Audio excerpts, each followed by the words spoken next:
I think go well in Jefferson City. My feeling is that Governor Nixon is really the right guy for this time that we're in, and through a very difficult process is leading the state just in an admirable way. And his poll numbers and the support that the state continues to give him in what are times that could tank lesser talents than Jay continues to be a testament to his leadership in Jefferson City. Even in a bipartisan perspective, I think that people are very admiring of his leadership. We've got these very difficult times that are hitting us right now, but Nixon, he doesn't whine about this. He looks at these problems straight ahead and is administering the cuts that are inevitable and that need to be made, but he's doing it in a very equitable and fair fashion that I think even his critics are finding finding difficulty in criticizing. The Attorney General's office, I think, is going well. We continue to build a very good team. One of the strange aspects of a poor economy is that there are a lot of very, very talented people who are in the market looking for work, and we have been able to bring some incredibly talented people into the Attorney General's office. People that ordinarily the best law firms in the state would be thrilled to have on board. We, have had offers out to undergrads, Harvard type talents, and the editors of law reviews at their various law schools, and so the crew of people that is coming into this Attorney General's office, I think, is credentialed in a way that, frankly, they haven't been for years. It was a very successful year last year in the Medicaid fraud prosecution arena. We have had a Medicaid fraud unit in the Attorney General's office for about 14 years now.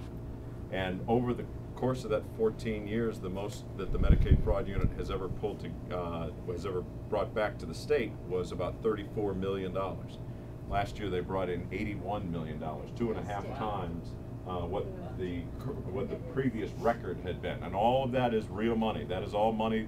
It's not savings. It's not $81 million in savings. It's $81 million in deposits that is given to the state treasurer's office that Clint Zweifel puts in the state treasury, and that goes back into general revenue.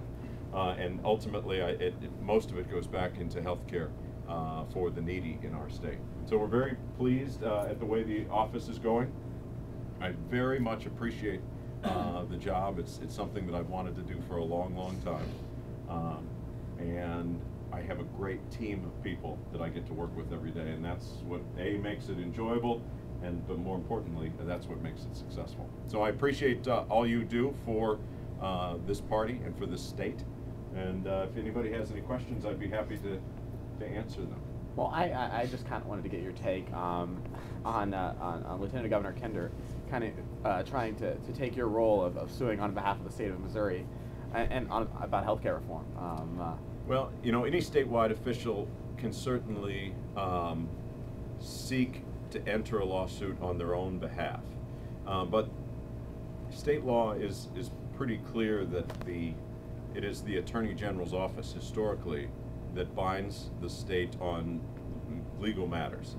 And you can understand why that is important, because if one statewide official were to go out and say, we don't like some federal program and therefore we file suit as the state of Missouri, and then the next day a different state official came out and took exactly the opposite opinion in court and filed a suit from the other angle, and then on the following day a third state official tried to bind the state of Missouri on yet a third course of action, that you can see pretty quickly why the federal courts would throw up their hands and say, what's going on in the state of Missouri? So the legislature a long time ago put a certain degree of authority within the Attorney General's office to make sure that conflicts like that don't arise.